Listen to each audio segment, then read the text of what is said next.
Hello friends, स्वागत है आपका हमारे यूट्यूब चैनल में।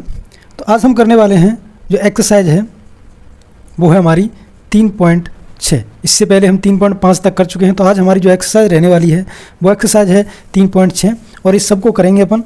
इसके बाद 3.7, 8, 9 जितनी भी हैं और सामने कच्चा 6, 7, 8, 9 और 10 सभी मैथ को हम करने वाले हैं। तो स्वागत है आपका हमारे यूट्यूब चैनल में। स्टार्ट करते हैं क्वेश्चन नंबर फर्स्ट से। देखिएगा, मैं हिंदी इंग्लिश दोनों में ही पढ़ूंगा, आप देख लेना अपने हिसाब से, ठीक है। तो क्वेश्चन नंबर फर्स्ट है, find the HCF of the following number. यानी सीधी बात है कि आपको HCF ज्ञात करना है, यानी मसा ज्ञात करना है। तो देखिएगा, जो क्वेश्चन नंबर फर्स्ट है उसका ए है। इसमें देखिए ये आपके लिए दे रखा है 18 और 48। इसका आपको क्या निकालना है? HCF यानी मसा प निकालना है। तो सबसे पहले हम देखते हैं 18 के गुणनखंड। तो देखिएगा 18 के गुणनखंड क्या क्या हो सकते हैं। तो 18 के गुणनखंड होंगे 2 गुणा 3 गुणा 3। आप इस प्रकार से गुणनखंड निकाल सकते हैं, ठीक है। जैसे 18 में सबसे पहले 2 का भाग दिया तो कितना आया 9, फिर 3 का भाग देंगे तो 3, फिर 3 का भाग देंगे तो 1। तो इस प्रकार से हमें पता चल गया कि ये क्या है, इसके गुणनखंड। तो हमने यहाँ पे लिख दिए, इस प्रकार लिखेंगे। अब देखिए 48 के गुणनखंड लिखेंगे। तो 48 के गुणनखंड क्या आएंगे? देखिएगा 2 गुणा 2 गुणा 2 गुणा 2 गुणा 3, ठीक है। ये क्या आ गए? 48 के गुणनखंड आएंगे। अब हमको निकालना है HCF यानी हमको मस प निकालना है। तो देखिएगा मस प क्या होता है आपको पता होगा। HCF हमेशा वो चीज़ होती है जो दोनों में कॉमन हो। दोनों में क्या क्या कॉमन है? देखिएगा इसमें एक तो 2 कॉमन है, ठीक है, और एक बार ये 3 कॉमन है, ठीक है। और तो कुछ कॉमन नहीं है। इसमें 3 है लेकिन इसमें और एक्स्ट्रा 3 नहीं। इसमें 2 है लेकिन इसमें और एक्स्ट्रा 2 नहीं है। तो हम कह सकते हैं यहाँ पे कि 2 गुणा 3 यानी 6 इसका क्या है? HCF है यानी मस प है। तो याद रखिएगा इस प्रकार से मस निकालते हैं। यानी सबसे पहले जो भी संख्या दिए रखी है उनके गुणनखंड निकालेंगे। इस प्रकार से उनके गुणनखंडों को लिख लेंगे और उसके बाद दोनों में देखेंगे कौन से गुणनखंड हैं जो दोनों में कॉमन है, ठीक है। जो भी कॉमन होंगे उन सबको यहाँ पे लिखते जाएंगे और उनके गुणा कर लेंगे। वही हमारा क्या आ जाएगा? HCF आ जाएगा, ठीक है। तो क्वेश्चन नंबर पहला हमारा पहले का ए है वो हो चुका है। अब ए के बी को देखते हैं। देखिएगा बी है यहाँ पे 30 है और 42 है। सेम वही प्रकार है। सबसे पहले 30 के निकालेंगे। तो यहाँ पे निकाल के आप देख सकते हैं, वैसे 30 है इसके तो आराम से निकाल ही सकते हो आप। 2 तो ये 15, फिर 3 तो ये 5 और फिर 5 तो ये 1, यानी इसके हो गए 2 गुणा 3 गुणा 5। इसी प्रकार से अगर 42 की बात की जाए तो 42 के हो जाएंगे। देखिए 2 गुणा 3 6 और 7, ठीक है। तो इस सब को गुणा करेंगे तो क्या आ जाएगा? 42। अब हम देखेंगे इसमें HCF यानी दोनों में कॉमन देखेंगे। तो देखिएगा यहाँ से 2 कॉमन आ रहा है, यहाँ से 3 कॉमन आ रहा है और तो कुछ कॉमन नहीं आ रहा। तो 2 गुणा 3 यानी इसमें 6 है, वो क्या है? इसका HCF है। इस प्रकार क्वेश्चन नंबर फर्स्ट का बी भी हो गया हमारा। अब करते हैं सी को। देखिएगा काफ़ी इजी क्वेश्चन है, सिर्फ आपको इन छोटी छोटी बातों का यह ध्यान रखना है। सी है देखिएगा 18 और 60। तो 18 के तो आपको पता होगा जो 18 के गुणनखंड होते हैं वो होते हैं 2 गुणा 3 गुणा 3।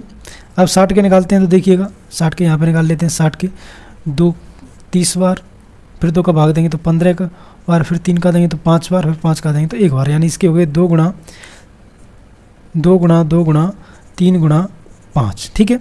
अब क्या निकालना है हमको? HCF निकालने के लिए क्या करेंगे? कॉमन देखेंगे। इसमें क्या कॉमन आ रहा है? 2 और फिर और क्या आ रहा है? 3 भी कॉमन आ रहा है। तो 2 गुणा 3 यानी इसका भी HCF कितना है?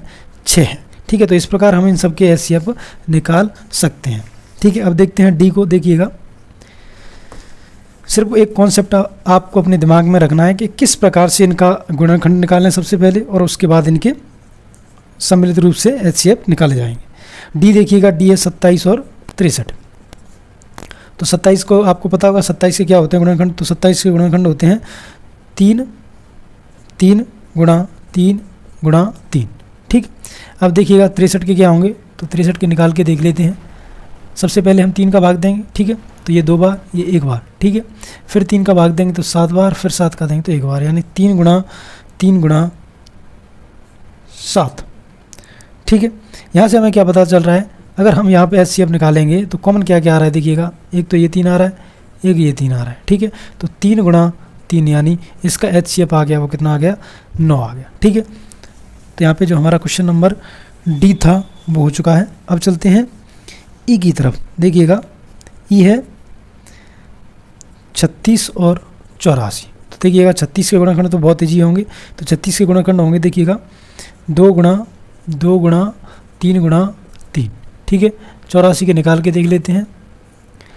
2 का भाग देंगे तो 42, फिर 2 का भाग देंगे तो 21, फिर 3 का 7 बार और 7 का देंगे तो 1 बार, यानी 84 के यहाँ पे आगे 2 गुणा 2 गुणा 3 गुणा 7, ठीक है। ये क्या आ गए, ये इसके गुणनखंड आ चुके हैं। तो अब क्या करेंगे, हम एचसीएफ निकालेंगे तो वही चीज़ है, क्या करेंगे, कॉमन लेंगे। तो इन दोनों में ये कॉमन आ रहा है, ये भी कॉमन आ रहा है दोनों में, और ये भी कॉमन आ रहा है। 7 और ये 3 बच गए, तो 2 गुणा 2 गुणा 3, यानी ये आ गया 2 दूनी 4 3 12, 12 क्या आ गया हमारा एचसीएफ। इस प्रकार हमने क्वेश्चन नंबर ई को कर लिया।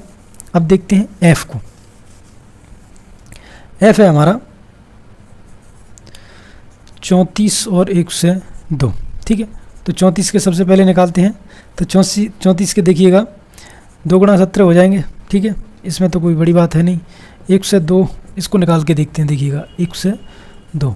सबसे पहले इसमें 2 का भाग देंगे तो 5 और 1 यानी 51 आ गया। 51 में किसका भाग देंगे, 3 का, तो 17 3 51, ठीक है। फिर इसमें 17 का देंगे तो 1 बात, यानी इसके आगे 2 गुणा 3 गुणा 17। अब देखिएगा एचसीएफ, दोनों में कॉमन क्या देखना है, 2 कॉमन आ रहा है इसमें, और क्या आ रहा है 17 कॉमन आ रहा है। तो कह सकते हैं 2 गुणा 17, यानी यहाँ पे जो 34 है वो क्या है, एचसीएफ है 34 और 102 का, ठीक है। तो इस प्रकार से हम इनका एचसीएफ निकाल सकते हैं। बहुत ही इजी है, कुछ है नहीं, सिर्फ आपको कुछ कॉन्सेप्ट हैं जो कि याद रखने हैं, ठीक है। 70, 105 और 175, ठीक है। इसका एचसीएफ देखेंगे तो सबसे पहले हम 70 के गुणनखंड देखेंगे। तो 70 के गुणनखंड क्या बन सकते हैं, 2 गुणा 5 गुणा 7 बनेंगे, ठीक है। 105 के देखते हैं, 105 के निकालने पड़ेंगे। तो देखिएगा 105 के क्या हो जाएंगे, सबसे पहले 3 का भाग देंगे, ठीक है। तो 3 का 9 3 5 15, फिर 5 का तो 7 बार, फिर 7 का देंगे तो 1 बार, यानी 3 गुणा 5 गुणा 7। अब है 175, ठीक है। 175 में भी देखें, सबसे पहले 175 में किसका भाग जा रहा है, 3 का नहीं जा रहा, तो 5 का देंगे डायरेक्ट, तो 5 15, ठीक है। कितना बचा, 2 तो 25 35 हो गया। फिर यहाँ 5 का देंगे तो 7 बार, फिर 7 का देंगे तो 1 बार, यानी 5 गुणा 7 आ गया। कॉमन तीनों में देखेंगे, एचसीएफ निकालना है हमको, तो तीनों में कॉमन देखना पड़ेगा।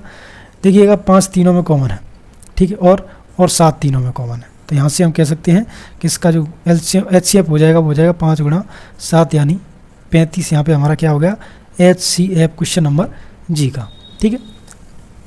सब बेसिक सी बातें हैं, वही हर बार निकालना है आपको, कुछ नया नहीं करना है। सिर्फ आपको एचसीएफ निकालना आना चाहिए कि एचसीएफ क्या होता है, तो सब में कॉमन होता है, ठीक है। 91, 112 और 49, ठीक है। सबसे पहले 91 के गुणनखंड देखेंगे। तो देखिएगा 91 के गुणनखंड क्या होंगे, 13 1 बार, तो यानी 7 गुणा 13, ये हो गए 91 के गुणनखंड। अब देखिएगा 112, 112 के निकाल के देखते हैं। 112 क्या आएंगे, तो देखिए 2 का भाग देंगे तो ये हो जाएगा 5 और ये 6, फिर 2 का भाग देंगे तो 2 दूनी 4, ये 23 हो गया।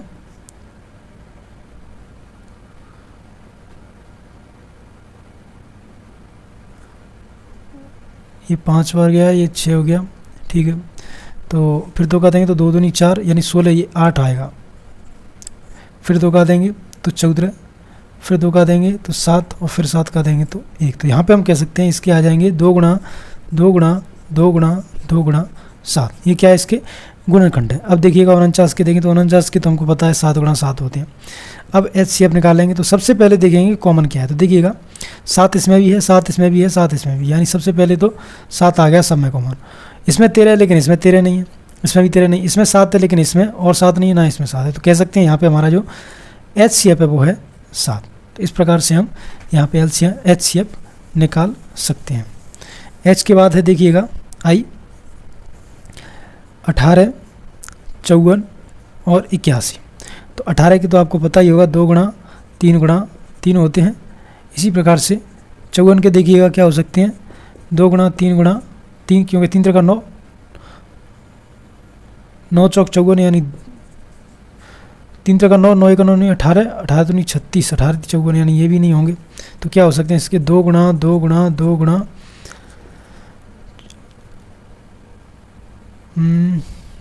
निकाल के देखने पड़ेंगे। देखिएगा 54 के सबसे पहले 2 का भाग देंगे तो ये आ जाएगा 27, फिर 3 का भाग देंगे तो 9, फिर 3 का देंगे तो 3, फिर 3 का देंगे तो 1, यहीं 3 3 का 9, 9 3 27, 27 दूनी 54, यानी 2 गुणा 3 गुणा 3 गुणा 3, ठीक है। अब देखेंगे 81 के, तो 81 के क्या हो जाएंगे 3 गुणा, क्योंकि 9 गुणा 9 होंगे तो 9 के क्या हो जाएंगे 3 गुणा 3, इसीलिए ये क्या हो गए इसके गुणनखंड। अब HCF देखते हैं तो देखिएगा सबसे कॉमन क्या क्या आ रहा है, 2 सब में कॉमन नहीं है, 3 देखते हैं, 3 इसमें भी कॉमन है, इसमें भी कॉमन है, इसमें भी कॉमन है, ये वाला 3 इसमें भी कॉमन है, इसमें भी कॉमन है और इसमें भी कॉमन है, और 3 इसमें कॉमन नहीं है लेकिन दोनों में है तो इसलिए इनको छोड़ देंगे। तो 3 गुणा 3 यानी 9, इसका क्या आ गया HCF आ गया, ठीक है। काफ़ी ईजी था। आई के बाद देखिएगा जे को देखते हैं। जे है हमारा 12, 45 और 75। तो सबसे पहले 12 के गुणनखंड देखते हैं तो 2 गुणा 3 गुणा 2, 4 और 12, तो ठीक है 2 गुणा 3 हो जाएंगे। 45 के देखते हैं तो देखिएगा 9 पंजे 45 और 9 के क्या हो जाएंगे 3 गुणा 3, तो यहाँ से निकाल सकते हैं कि हम 3 गुणा 5। अब देखिएगा 75 के निकाल लेंगे। 75 के क्या, 75 को अगर भाग करेंगे तो 25 3 75, ठीक है, और 25 के क्या हो जाएंगे 5 गुणा 5, तो यहाँ से हम निकाल सकते हैं कि 3 गुणा 5। कॉमन देखिए सब में, 3 इसमें कॉमन है, इसमें भी कॉमन है और इसमें भी कॉमन है। 5 यहाँ पे नहीं है लेकिन 5 यहाँ पे है, 2 यहाँ पे है लेकिन 2 यहाँ पे नहीं, तो कह सकते हैं कि इसका जो HCF आएगा वो आएगा हमारा केवल और केवल 3, ठीक है। यहाँ पे जो हमारा क्वेश्चन नंबर फर्स्ट था वो हो चुका है समाप्त। क्वेश्चन नंबर सेकंड को देखते हैं। देखिएगा क्वेश्चन नंबर सेकंड क्या कह रहा है अपना, हिंदी और इंग्लिश में दोनों में देखिएगा। सबसे पहले मैं हिंदी में देखता हूँ। क्वेश्चन कह रहा है कि निम्न का मस ज्ञात कीजिए, ठीक है, यानी इनका आपको क्या ज्ञात करना है, इनका आपको HCF ज्ञात करना है, ठीक है। सबसे पहली बात, अब क्वेश्चन क्या है, क्वेश्चन को ध्यान से पढ़िएगा। तो क्वेश्चन है कि 2 क्रमागत संख्या, यानी आपको मस ज्ञात करना है, यानी HCF ज्ञात करना है 2 क्रमागत संख्याओं का। अब अपने मन में कोई भी क्रमागत संख्या आप सोच सकते हैं, कोई भी क्रमागत संख्या, और उनके बारे में बता सकते हैं क्या उनका HCF होगा, ठीक है। देखिएगा मान लीजिए आपने कोई भी क्रमागत संख्या सोची, जैसे 5 और 6 सोची, ठीक है, ये क्रमागत है। 6 और 7 सोची, 11 और 9 और 10 सोची, ठीक है, 12 और 13, कोई भी अपने मन में सोच लीजिए। आपको एक चीज़ पता चल रहा होगा कि ये जो संख्या हैं, जैसे ये है, इनके जो गुणनखंड बनेंगे क्या उनमें कुछ कॉमन होगा, नहीं होगा। क्या इनके गुणनखंड में कुछ कॉमन होगा, नहीं होगा। क्या इनके गुणनखंडों में कुछ कॉमन होगा, नहीं होगा। इनके गुणनखंडों में कुछ कॉमन होगा, नहीं होगा। तो कह सकते हैं कि ये जो संख्या है उन सभी का जो HCF आएगा वो कितना आएगा, 1, ठीक है। जब कुछ नहीं कॉमन होता है तो क्या HCF आता है, उसका 1 आता है। तो यहाँ पे हम कह सकते हैं कि इनका जो HCF आएगा वो आएगा 1, ठीक है। क्वेश्चन नंबर 2 का ही देखते हैं, बी। वो कह रहा है 2 क्रमागत सम संख्या, ठीक है। पहले उसने कहा था 2 क्रमागत संख्या, अब कह रहा है 2 क्रमागत सम संख्या। तो अपने मन में कोई भी सम संख्या सोच लीजिए, जैसे मैंने सोच ली 4 और 6, सबसे छोटी यही होंगी।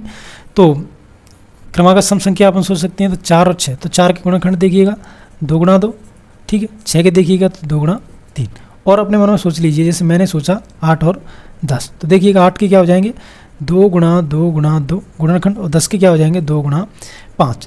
यहाँ से आपको एक चीज़ सब में कॉमन देखने को मिलेगी कि देखिएगा इसमें 2 आ रहा है, इसमें 2 आ रहा है, इसमें 2 आ रहा है, इसमें 2 आ रहा है। चाहे कुछ और रिपीट हो या ना हो, लेकिन 2 जरूर रिपीट हो रहा है। तो यहाँ पे हम इस चीज़ को कह सकते हैं कि हाँ, जो 2 सम संख्या होंगी, 2 क्रमागत लिख सकते हैं यहाँ पे, 2 क्रमागत जो सम संख्या होंगी